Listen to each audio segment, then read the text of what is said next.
सा एषा प्रकृतेर्विविधा सृष्टि कैमर्थिकी भवति। तो ये जो प्रकृति से बनाई हुई विविध सृष्टि है, तरह तरह की जो प्राणी बताए, लाखों प्रकार के जीव जंतु हैं। 84 लाख तो सुन रहे हैं बचपन से, आप भी सुन रहे हैं, हम भी सुन रहे हैं, सारे तो देखे नहीं होंगे। 50 लाख हो, 80 लाख हो, 84 जो भी हों, पर लाखों में तो हैं, इतना तो मान के चलते हैं। तो लाखों प्रकार के जीव जंतु, जो विविध प्रकार की सृष्टि परमात्मा ने बनाई प्रकृति से, कई मर्थ की, किस प्रयोजन से है? अत्र उच्यते, इसका उत्तर देते हैं, किस कारण से है। यहाँ तो कारण बता रहे हैं सूत्र में।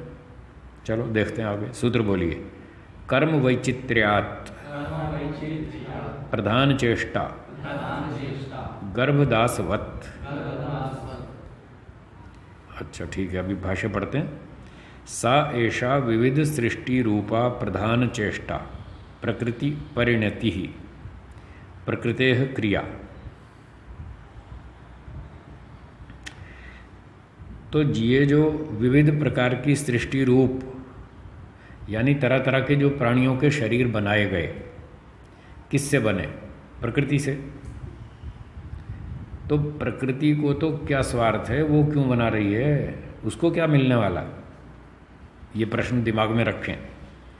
प्रकृति ने अपना मटेरियल क्यों दिया, उसको क्या मिलेगा? किसी के लिए सूअर का शरीर बना दिया, किसी के लिए शेर का बना दिया, किसी के लिए ब्राह्मण का बना दिया, किसी के लिए वृक्ष का बना दिया। उसने ये अपना मटेरियल क्यों दे दिया, उसको क्या मतलब है, क्यों दे रही है वो क्यों सेवा कर रही है जीवात्मा की, ये प्रश्न है। तो इसके बारे में कह रहे हैं, ये जो प्रधान चेष्टा है, प्रकृति जो अपना योगदान दे रही है जीवों के फायदे के लिए, प्रकृति परिणति ही, अर्थात ये जो प्रकृति की क्रिया हुई कि वो सत्वरजतम की साम्यावस्था से विषम अवस्था में आ गई और रूपांतर हो गया, जगत बन गया। ये जो प्रकृति का जो रोल है जगत बनाने में, इसके लिए कारण बताते हैं, कर्म वैचित्र्यात् जीवात्म कर्म वैविध्यात् भवति। ये लाखों प्रकार के जो जीव जंतु बनाए, ये इसलिए बनाए गए क्योंकि जीवात्माओं के कर्म अलग अलग हैं, उनके कर्म बड़े विचित्र हैं, अजीब अजीब तरह के कर्म हैं, तो उसके फल भी वैसे ही होंगे, जैसा कर्म वैसा फल, ईश्वर न्यायकारी है। तो करोड़ों प्रकार के कर्म हैं। कितने? करोड़ों प्रकार के। जब कर्म ही करोड़ों प्रकार के हैं तो उनके फल भी लाखों तो होंगे ही कम से कम। योग दर्शन 2.13 सूत्र में आपने पढ़ाई है, अनेक कर्मों का एक फल मिलता है ना, एक भविका कर्माशय, ठीक है ना। तो ढेरों कर्मों का एक बंडल बना के ईश्वर एक जन्म देता है, तो मतलब जितने जन्म हैं उससे ज़्यादा ही होंगे कर्म। अब जन्म ही 84 लाख है, तो कर्म तो करोड़ों में जाएंगे। इसलिए कह रहे हैं विविध कर्म है, विचित्र तरह के कर्म है। कोई झूठ बोलता है, कोई थोड़ा बोलता है, कोई उससे 10% ज़्यादा बोलता है, कोई उससे और 20% ज़्यादा बोलता है, कोई जानबूझ के बोलता है, कोई अनजाने में बोलता है, कोई धन के लिए बोलता है, कोई सम्मान के लिए बोलता है। आप गिनते चले जाओ, करोड़ों प्रकार के कर्म बन जाएंगे। कोई कम द्वेष करता है, कोई ज़्यादा करता है, कोई जानबूझ के करता है, कोई अनजाने में करता है, कोई 2 थप्पड़ मारता है, कोई 5 थप्पड़ मारता है, कोई 10 में से 4 बार काम ठीक करता है, 6 बार गलत करता है, कोई 7 बार ठीक करता है, कोई 3 बार ठीक करता है, कोई 5 बार ठीक करता है, कोई 2 बार ठीक करता है। तो कितनी करोड़ों वैरायटी बन जाएगी। इसलिए करोड़ों प्रकार के विचित्र कर्म होने से ये सारे लाखों प्रकार के परमात्मा ने जीव बना दिए और प्रकृति से बना दिए। प्रकृति ने अपना योगदान दे दिया, लो भाई बना लो, खा लो, पी लो, लो मजा। क्यों दिया ये सब सेवा प्रकृति ने? गर्भदासवत् यथा गर्भदासः स्वभावतो दासः स्वाम्यर्थम विविधम चेष्टते। गर्भदास उसको कहते हैं जो पैदा होते ही सेवा की प्रवृत्ति वाला है। उदाहरण, कई घरों में आपने देखा होगा, कुछ माताएं आती हैं घर में झाड़ू पोछा करने, बर्तन मांजने, कपड़ा धोने आती है ना बाई घरों में। तो बेचारों के घर में गरीबी है, तो काम धाम करके तो कुछ 4 पैसे मिलते हैं तो घर चलता है। तो जो घर में शूद्र लोग सेवक आते हैं काम करने वाले, तो उनके छोटे छोटे बच्चे भी होते हैं, उनको भी साथ ले आते हैं, बच्चे को कहाँ छोड़ेंगे, घर छोड़ के अकेला जाएंगे तो वहाँ सुरक्षा कौन करेगा। तो जो माताएं आती हैं सेवा करने तो अपने बच्चों को भी साथ ले आती हैं, 2 साल का, 3 साल का, 4 साल का बच्चा लाती रहती है। फिर धीरे धीरे बच्चा बड़ा हो जाता है, अब वो 5 साल का हो गया, थोड़ा समझने लग गया, चलने फिरने लग गया, 6 साल का हो गया, तो माँ जो है बर्तन उठा के रख रही धो धो करके। अब बर्तन धो दिए, फिर अपने बच्चे से कहा बेटा तू भी उठा के वहाँ रख। जो उसका 5 साल का 6 साल का बच्चा साथ में आया तो उसको बोला तू भी उठा के रख, चल इतना तो तू भी कर, यहाँ मुफ्त की रोटी खाता रहता, कुछ काम नहीं करता, चल तू भी उठा बर्तन, थोड़ा काम उससे भी करवा लेती है। तो ये शूद्र का जो बच्चा है ये है गर्भदास, मतलब पैदा होते ही इसका काम सेवा करना है, उसके माता पिता सेवा करते हैं तो वो भी वही काम करता है। तो गर्भ से मतलब बचपन से ही जिसको यही सीखने को मिला, चलो बर्तन उठा के रखो, यहाँ वो झाड़ू लेकर आओ, चलो ये पोछा वहाँ रख के आओ, ये सामान उठा के लाओ, तो स्वभाव से ही सेवा करता है और उसकी वही प्रवृत्ति बन जाती है। जो घर में सीखता है, माता पिता से सीखता है, वो वही काम करता है। इसलिए वो सुनार का बेटा सुनार बनता है, अधिकतर ऐसे ही होता है। लोहार का बेटा लोहार बनता है, नाई का बेटा नाई बनता है, मोची का बेटा मोची बनता है। वो गर्भदास है, मतलब स्वभाव से ही उसी काम में रुचि होती है। तो जिसकी स्वभाव से ही उस काम में रुचि हो वो है गर्भदास। तो जैसे वो मजदूर का बेटा 5-6 साल की उम्र से ही सेवा करना शुरू कर देता है, इसके तुल्य प्रकृति भी गर्भदास है, इसका काम ही सेवा करना है। और ये जड़ कुछ जानती तो है नहीं, कोई ये व्यापार की कॉन्ट्रैक्ट तो कर नहीं सकती, भाई तुम मुझे इतना दोगे तो मैं तुम्हें इतना दूंगी, मैंने तुमको इतना शरीर दिया, लाओ मेरा खर्चा लाओ। वो तो जड़ है, खर्चा तो मांग नहीं सकती, बस वो सेवा ही सेवा करती है स्वभाव से, जैसे मजदूर का बच्चा स्वभाव से सेवा करता है। ये है उदाहरण गर्भदासवत। यथा गर्भदासः स्वभावतो दासः, गर्भदास जो स्वभाव से ही सेवक है, दास मतलब सेवक।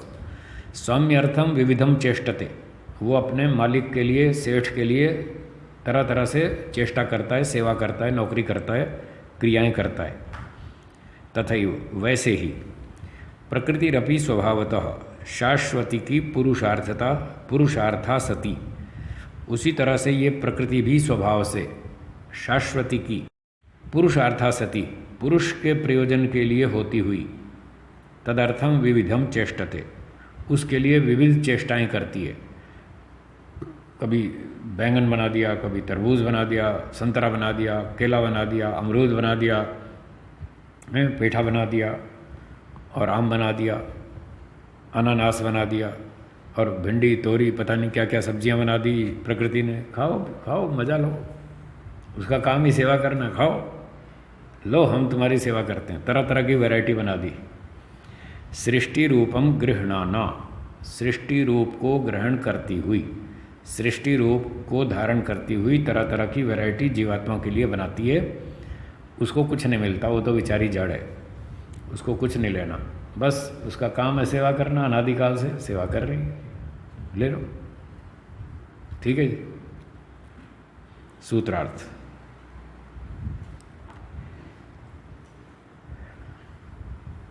प्रकृति से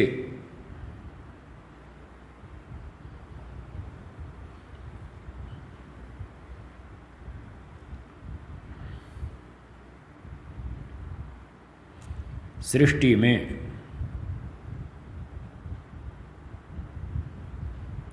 जो प्रकृति से सृष्टि में जो विभिन्न प्रकार की योनियां, विभिन्न प्रकार की योनियां तथा भोग्य पदार्थ बनाए गए,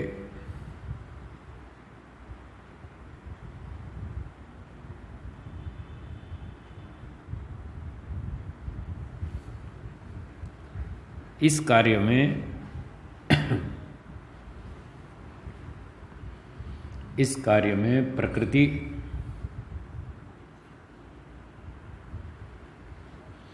स्वभाव से ही स्वभाव से ही अनादिकाल से सेवा, जीवात्मा की सेवा, जीवात्मा की सेवा करती है।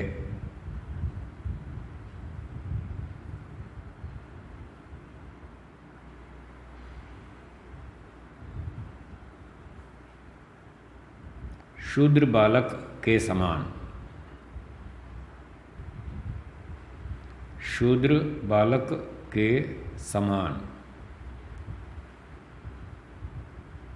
आगे लिखिए, सृष्टि में यह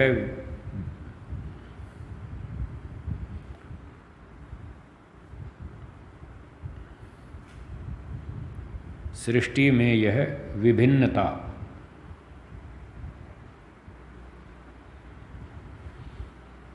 सृष्टि में यह विभिन्नता जीवात्माओं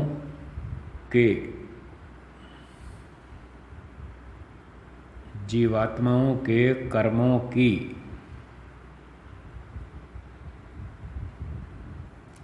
जीवात्माओं के कर्मों की विभिन्नता के कारण है।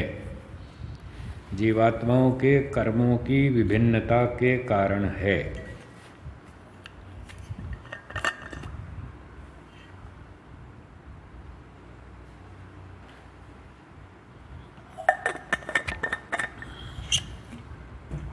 ठीक है, हाँ जी। इसमें जो पिछले समय प्रकृति भोग भी देती है और मोक्ष भी दी विषय था। आया था। तो क्या हम जैसे हमारे देश में माता की जो जातियाँ हैं, थोड़ा इसमें मिलता जुलता उसका उनकी प्रधानता समझेंगे इसमें? मतलब बच्चे को बढ़ाती है, पालन करती है। हाँ, तो प्रश्न क्लियर नहीं आपका, प्रश्न फिर से स्पष्ट करें, क्या पूछ रहे हैं आप? क्या थोड़ी समानता है प्रकृति जैसी माताओं में? प्रकृति में और माता में? हाँ, है ना। माता जैसे बच्चे की सेवा करती है तो प्रकृति हमारी सेवा करती है। ठीक है।